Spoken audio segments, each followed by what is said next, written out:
In today's painting, we're going to be looking at how to paint this lovely golden sunset. In particular, how to capture the light without creating greens in the sky. The drawing is very simple. All it will be is a line for the horizon and the sun. The sun's a little bit central. I'm going to move it a little bit to the left. I'm not going to draw in the foliage at all because its location is not critical to this painting.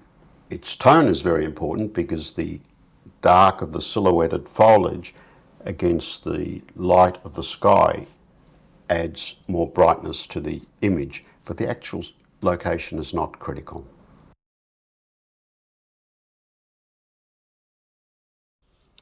First thing, flip my paper over and thoroughly wet the back. I find it's easier to have a clean towel under the paper when I do this to stop any water flowing underneath the sheet of paper onto the front of the painting.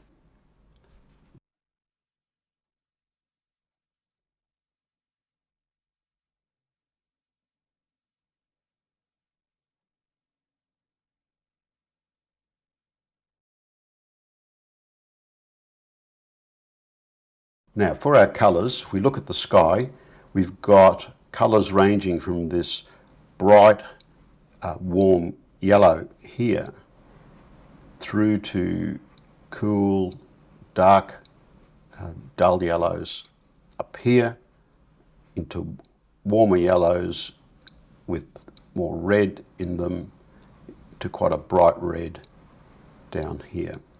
And then a little bit of this sort of blue-grey sky colour.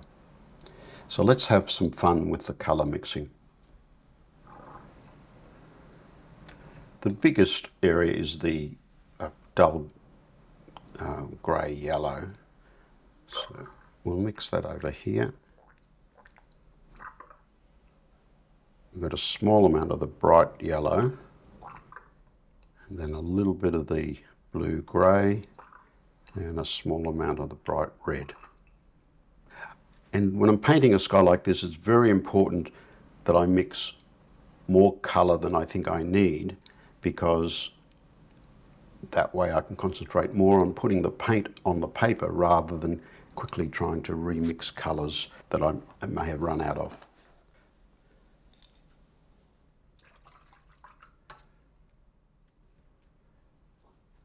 It's a cool grey yellow, so I'll just start with some weak cobalt blue.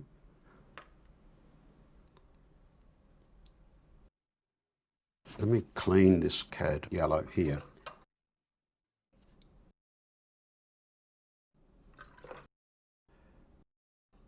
It's very important that you've got clean paint when doing a sky like this. There's no use trying to paint when the top of your paint's already a little bit on the green side. Now that will immediately make that look a bit green because blue and yellow give you green. And we adjust that then by adding some permanent rose. So this is cad yellow, permanent rose, cobalt blue. Permanent rose is the complementary colour to green, or red is a complement of green. So if you want to get rid of green, you add some red to your mixture.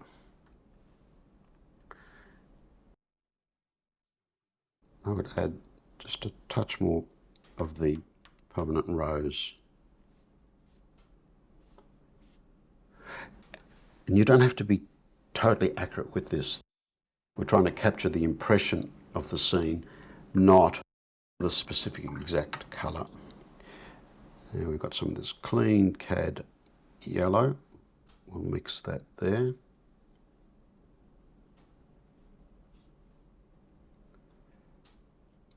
It's pretty good.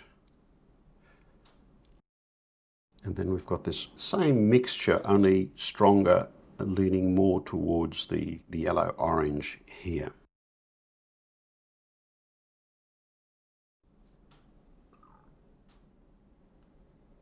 Add some more water to that.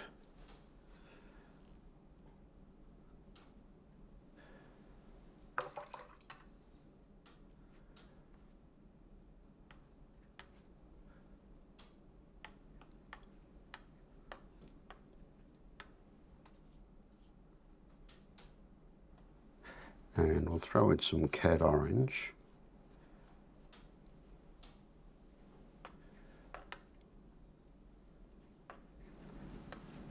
It's very important that you play with your colours to get familiar with their particular properties.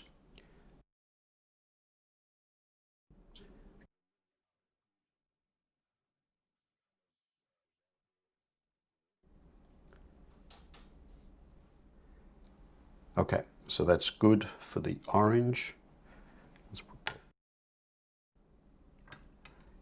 And we'll put the red over here, I think.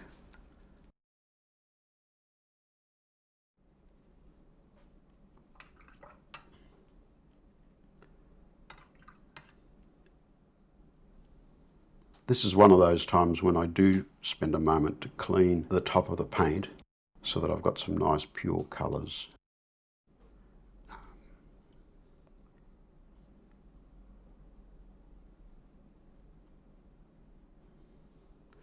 This is Scarlet Lake, quite a nice bright red.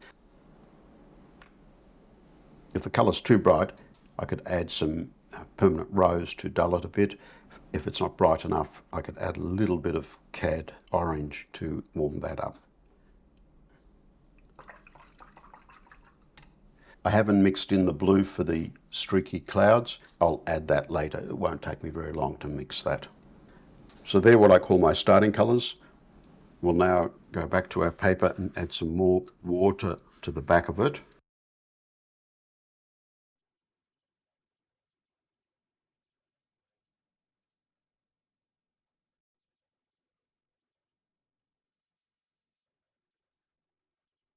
When painting a subject like this, the temptation is just to start painting from the top here and working your way down. I find when you do that, it's harder to retain some of these horizontal streaks in the subject. So what I generally do is turn my reference around and turn the board of my painting around so that I'm painting in a vertical manner like this, so that the horizontal lines are allowed to flow down in this direction. I've got to remember that I've moved the sun over here.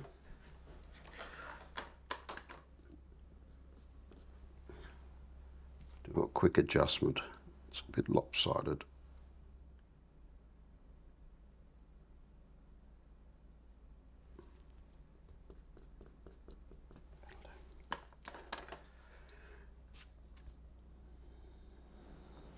And if I want to keep some of this white, these very light clouds and the yellow, and I think they are important for this painting, I think they add to it, I aim to preserve those shapes first. So what I'll do is I'll pick up some of this clean cad orange and I'll paint that in first. Maybe a little bit stronger in tone.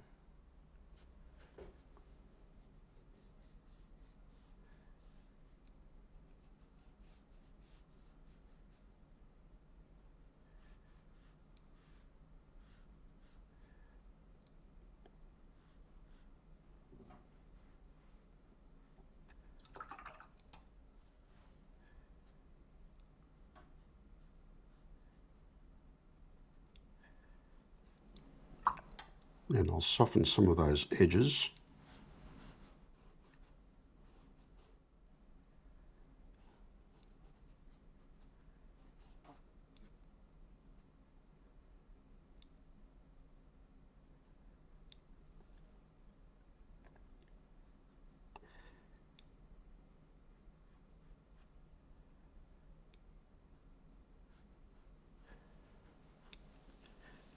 Great. I'm now going to just very quickly dry this because there's some nice sharp edges around within this yellow area. And if I was to start painting the rest of the sky straight away without drying this area, all these other colours would merge in with the yellow and I wouldn't have some of the crisp yellows that we see in the reference.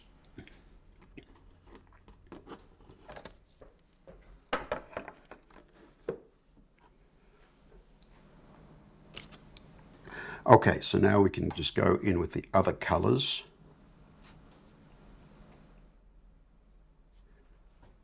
Start over here.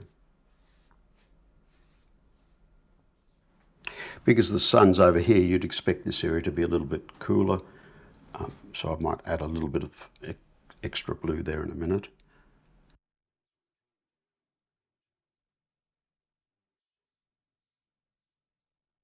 And as I move across, I'll be adding some of these warmer colours. Because remember, our sky is going to be going from cool into these warmer colours.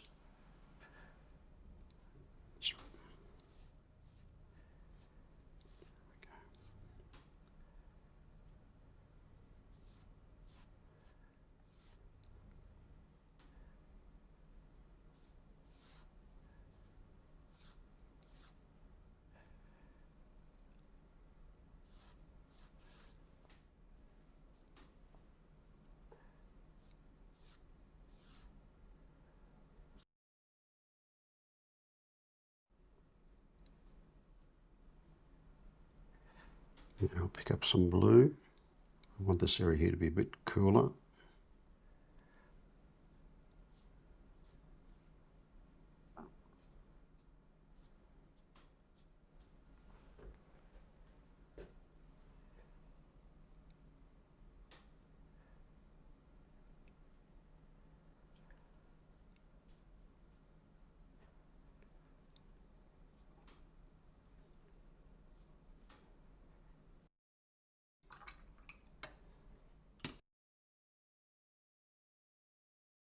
I'll pick up my size 16 brush now. That was a 24 I was using for that.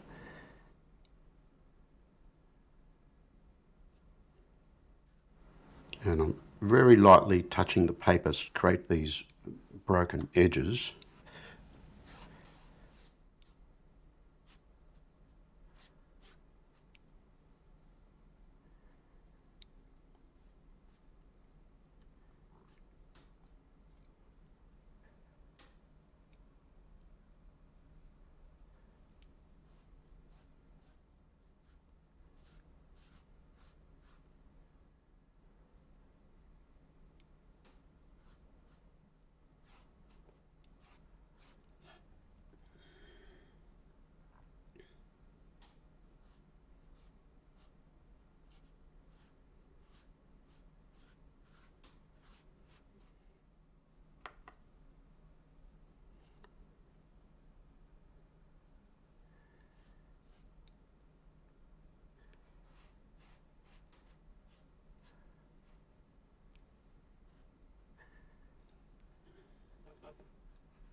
Now at this point I want to turn this around, and I want some of these colours now to flow into the red down here. I'm going to take a moment and paint around this sun shape.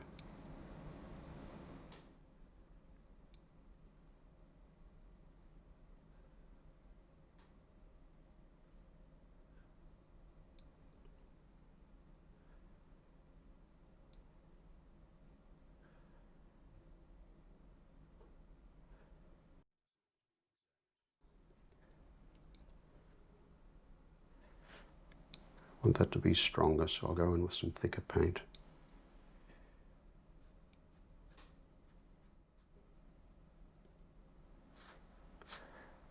Paint across that horizon line.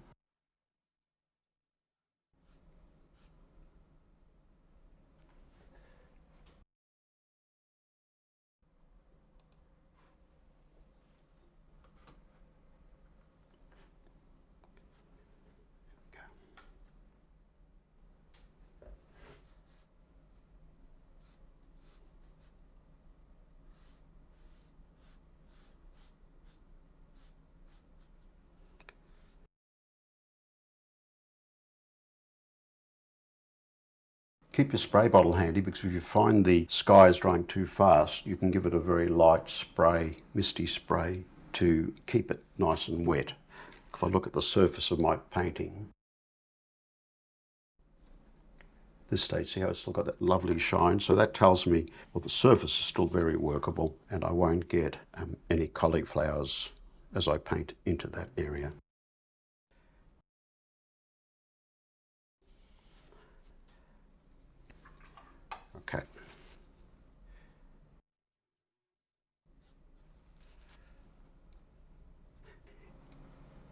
You can see here how some of this colour is now flowing into the sky, and I'm not getting, really sharp transitions. Now we've got some of this blue. I'm going to pick up some cobalt, maybe some French ultramarine. Yeah, so we'll go with some French ultramarine, some permanent rose,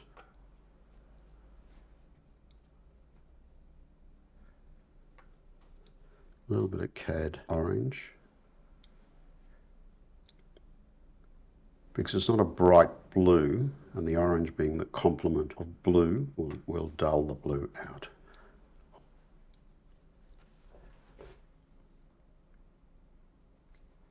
There we go. And at this point I almost stop looking at the reference, because what I want is to create some interesting patterns. If I can make the sky look better by doing this, then I will.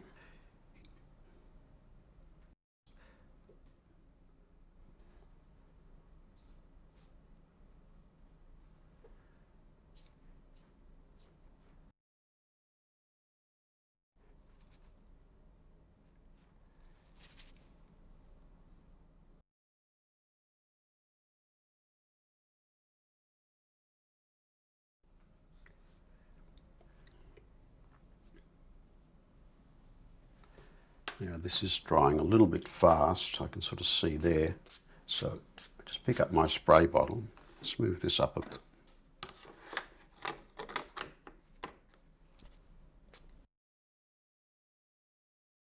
Hold the spray bottle vertical to the surface of the paper and give it a good spray. This way only the lightest droplets will fall onto the surface of the paper. The big droplets will land over here. So you can see how this is wet my paper. And this will allow me to continue to work without creating a muddy sky.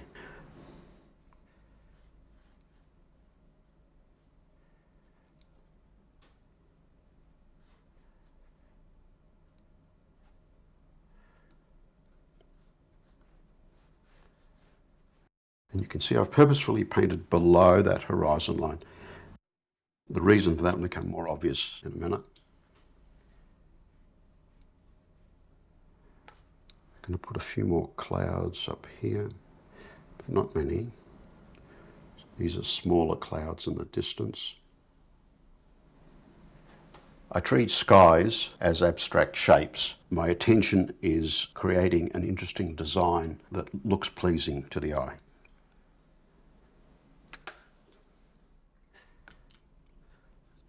This is nearly finished. I'll just a few unnatural looking shapes, that are too straight or too sharp edged. And here we've got this cloud being a balance to the sun down here.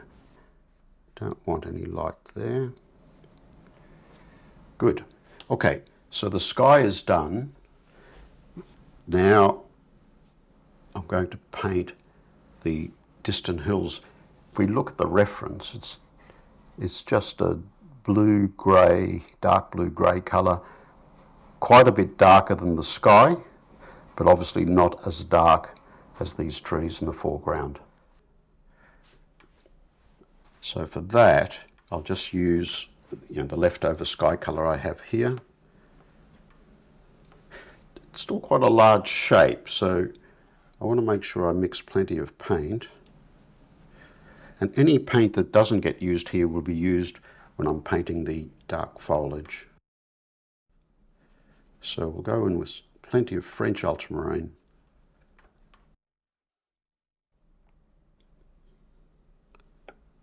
Some permanent rose.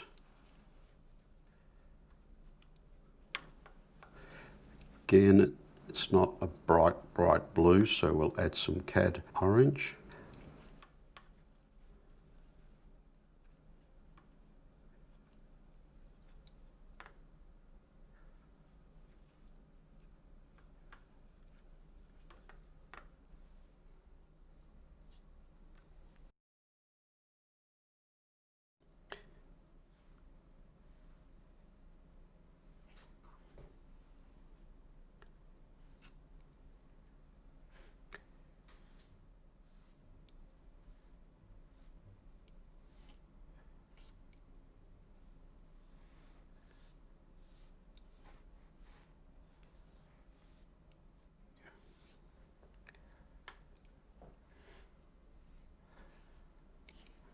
paint that down into the foreground. Adding more paint because the closer the hills come to the viewer, the stronger in tone they're going to be. So add more paint, but I don't add more water. And I make sure I'm not picking up some really wet paint.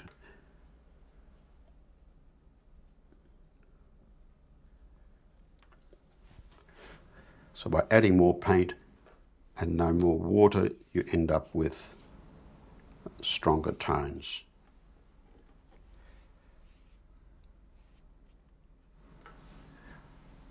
If these hills had houses on them, then I'd make sure I left little white patches that I could turn into bits of light. In this case, there are no houses.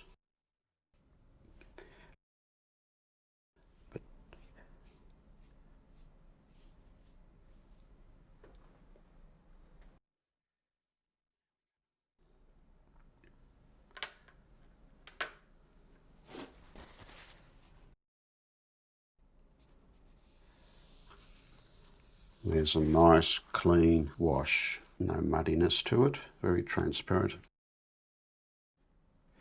Now in this area here, there's light coming from the sun obviously, so this area you'd expect it to be a little bit warmer rather than cooler, so I'm going to pick up some of this Scarlet Lake, thicker, and just drop that in. Again, that's not that important. It's good. Now, if you want a sharper edge, I'd like just a slightly sharper edge there in the horizon line. You can go back in, as long as there's still shine on the paper.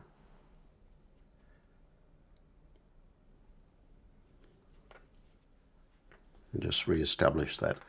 I'm mixing a mixture with very little water in my brush.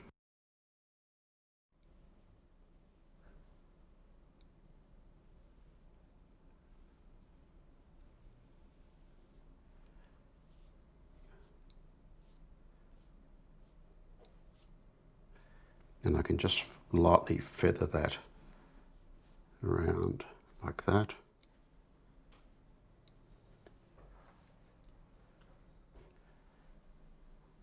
Good, that's perfect.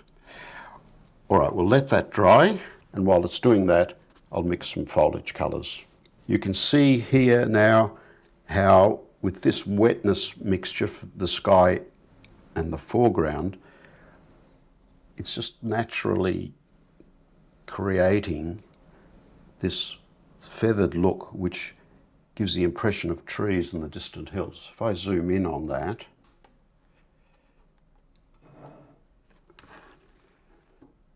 you can see here it's giving this just a lovely impression of hills. So we're using the watercolour to help us create that effect.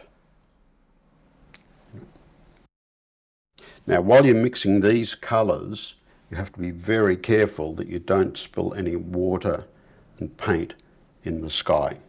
I've already got one dot there. That's not important because of the foliage. If we look at the reference, you can see very little colour in the foliage. There's sort of hints of green, which there would be. These verticals are your darkest colours, but they're all very dull colours and strong in tone. So that's all I'm going to be working on.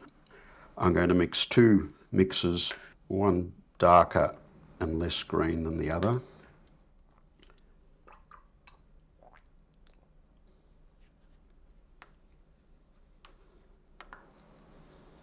So for the dark one, lots of French ultramarine.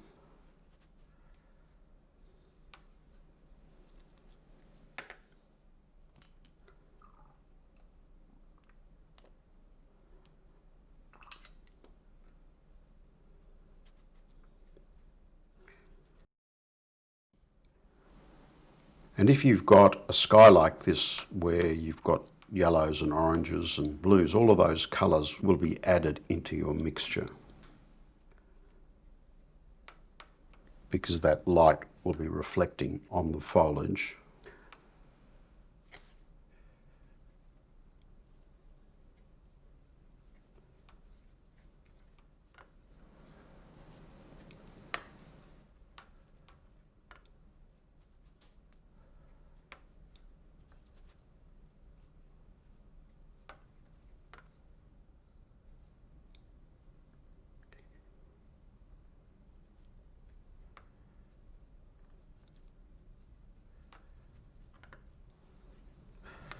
So here we've just got French ultramarine, some permanent rose and some cad orange to give us this dark green foliage colour. Add a little bit more cad orange.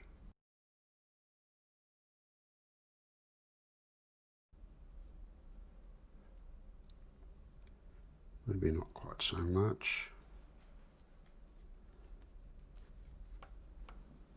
So the Winsor Newton cad orange is a yellowish orange, and that's why it's giving us a little bit of a green tinge here. Great, that'll do.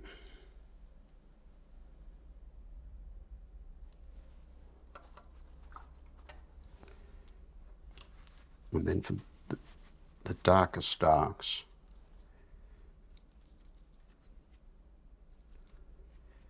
we use same colours but really a lot more French ultramarine, some more permanent rose,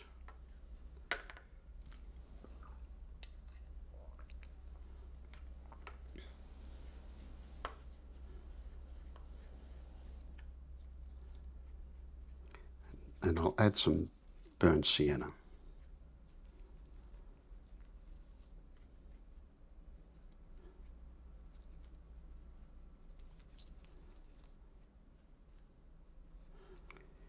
Burnt sienna is an orangey or an orange leaning brown, so orange being the complement of blue. In the right proportion you can get almost a black. Not that I suggest you mix a black. Ideally you want variation which leans to the brown and other areas that lean to the blue.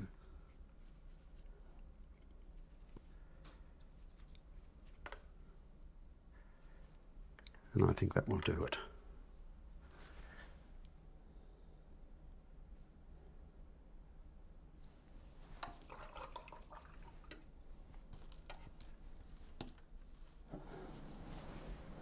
Okay, so we've got two colours here. We may adjust that later.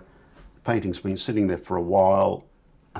It's got just a hint of shine on it down here and very little at the top. However, if I was to start painting into this, I'd probably get little cauliflowers everywhere. So I'm going to dry that. I normally like to wait a while before I start using the hairdryer, because the hairdryer can move paint around and itself disturb the surface of the paper, but it's been sitting there for a while. Most of the water is off the surface, and as long as I'm careful, I should retain the transparent look.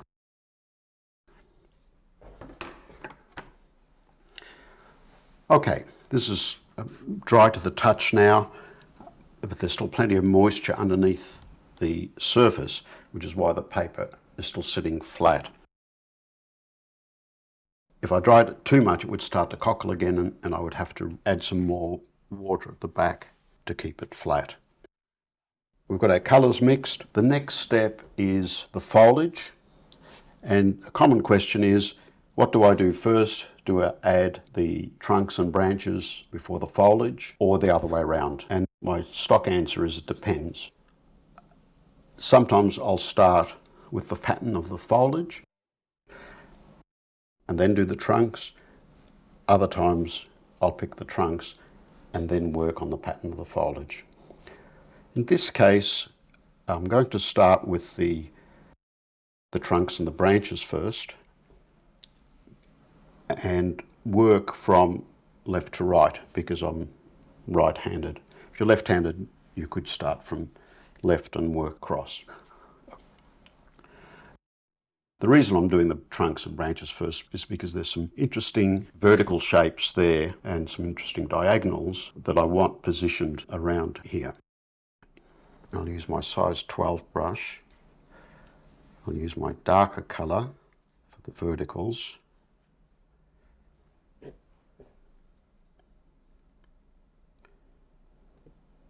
Start at the bottom.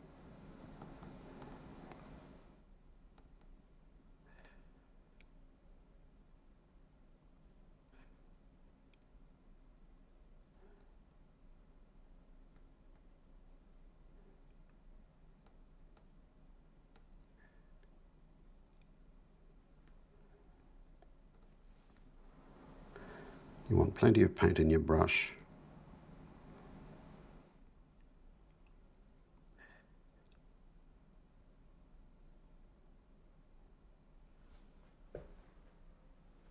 Will do. Pick up my rigger,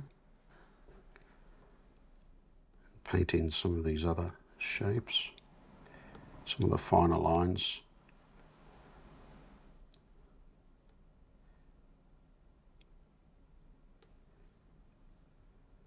So drag the brush forward, pull it back a bit, change direction, and you'll create some more realistic looking branch shapes that way.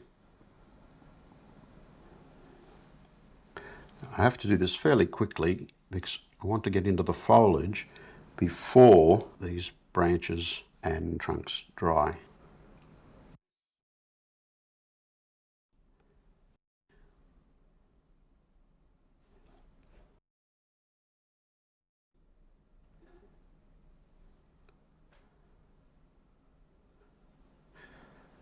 That'll do.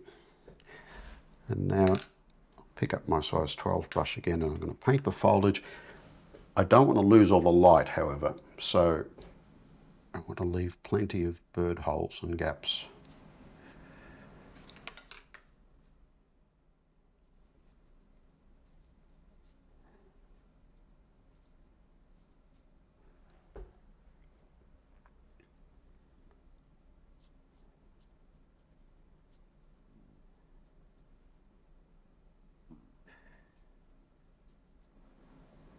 Barely touching the paper. I'm just using the side of the brush, and a lot of push strokes rather than pull strokes give us these broken edges.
By mixing lots of paint, your attention can be on the design of where you put these marks rather than having to quickly mix more paint.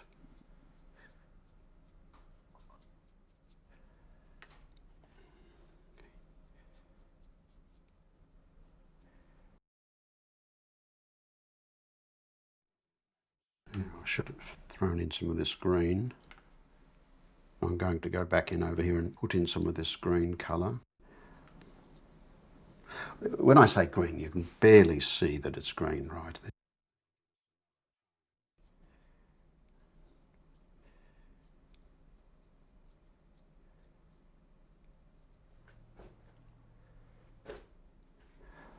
I'll grab my fan brush and put in some shapes that are more leaf looking.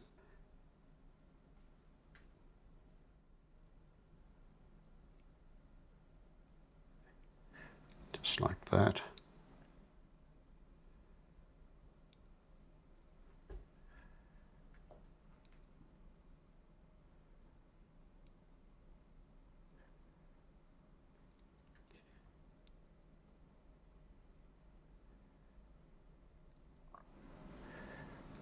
And so I've got this darker or the more blue leaning colour and merging with some of the more green leaning colours.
put this big branch here.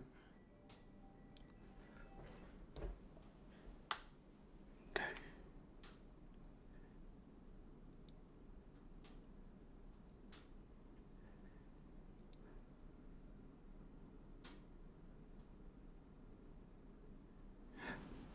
Branches like this are very useful for directing the eye around your painting.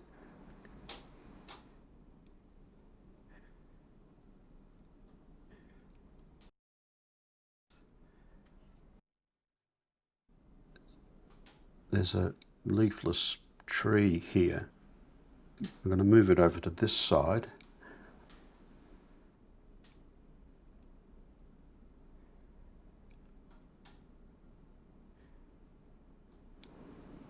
Because I don't want this foliage to encroach any further across the sun.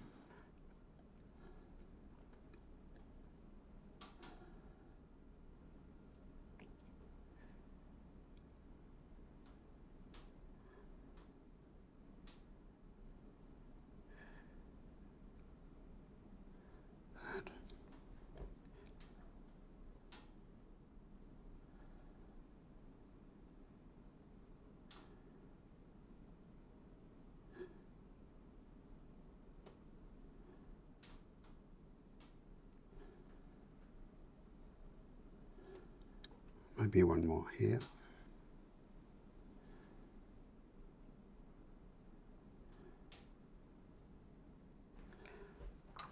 Okay, then we'll go back into foliage.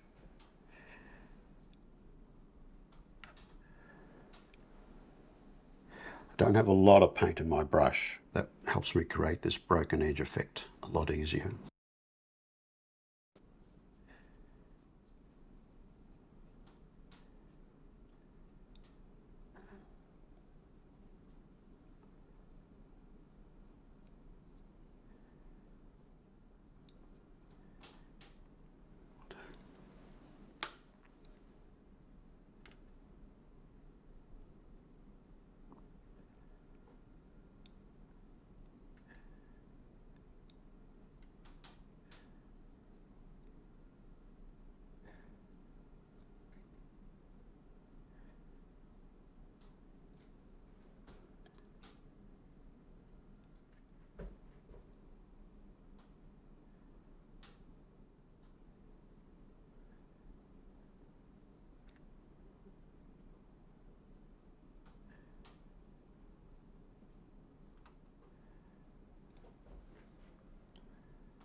Now, in this case, I'm looking more at the pattern of my foliage rather than the trunks and branches. Add them in a minute.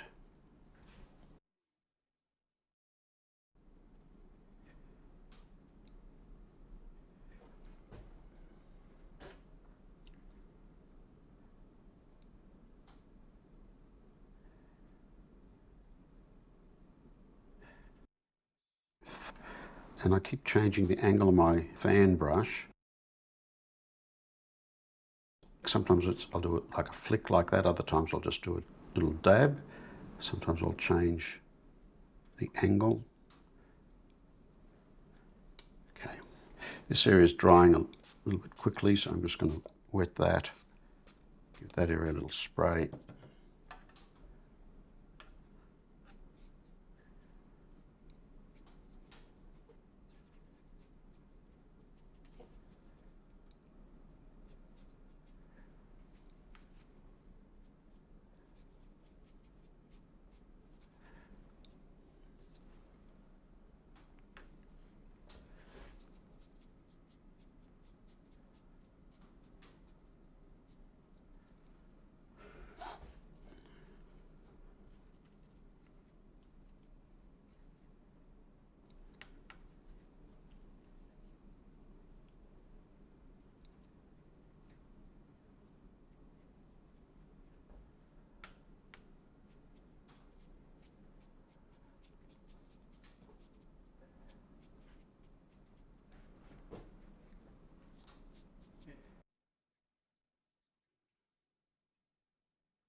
I'm just trying to give the impression of little glimpses through the foliage. Now I'll pick up my rigger again, put in a few other lines.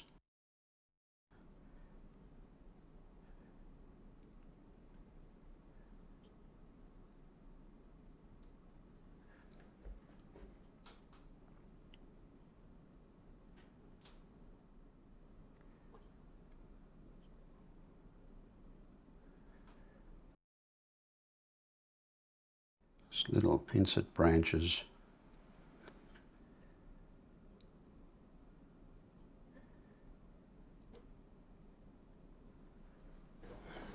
If an area goes too solid, then you can use your fingernail or a broken piece of a credit card to retrieve some light. This area is a little bit flat, so what I'm going to do, I'll pick up some of this darker colour, add some scarlet lay.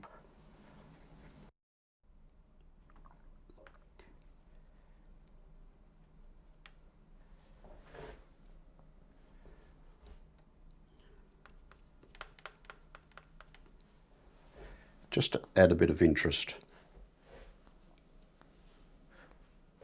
I know the reds aren't there, but they do add to the painting. And there would be some hint of this red reflecting off some of these leaves.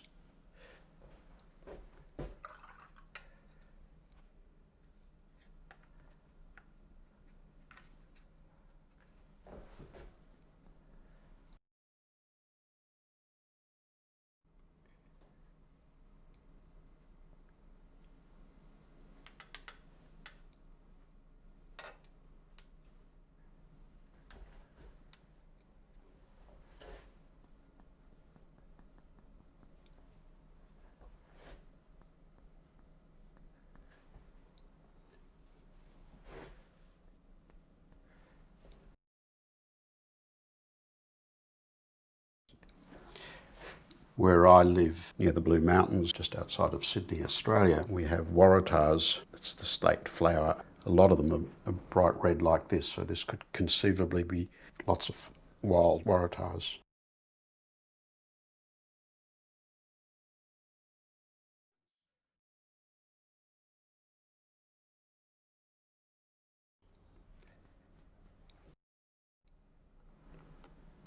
Right now that area is just too wet. See how it's got shine on it?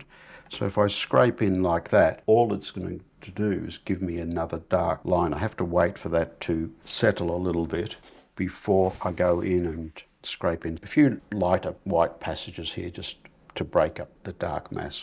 I might do the same up here and put a few birds in the sky.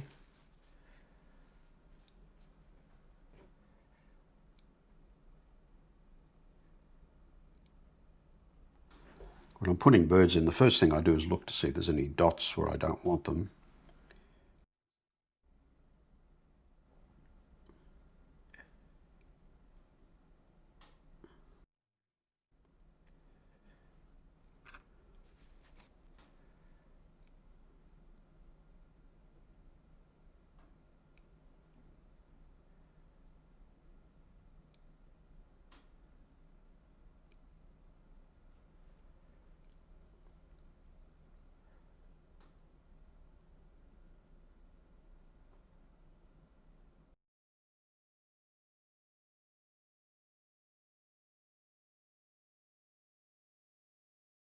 All right, I might just go and dry this area just very lightly, and then I can put in these additional branches. I can't dry it all the way because once it goes totally dry, of course, then you're not going to be able to scrape things out. Okay, so this has lost most of its shine here and here.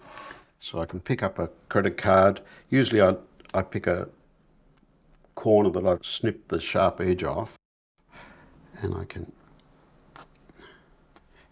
just use that. Twirl in a few little highlights, or even just a little flick will give you a break through the leaves.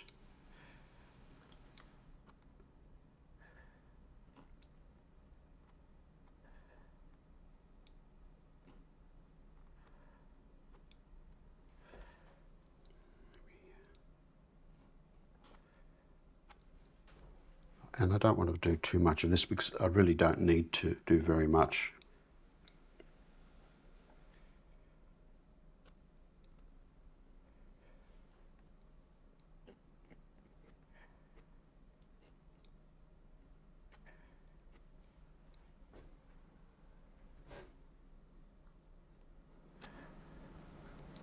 Great. And that will do it. Once this dries, I can sign it and the painting is done. I hope you've enjoyed this video, and if you have, please hit the like button, and if you haven't yet subscribed to the channel, please do so and hit the notification bell so you'll be advised of each new video I produce. And if you're able to, I'd appreciate it if you would consider supporting me on Patreon.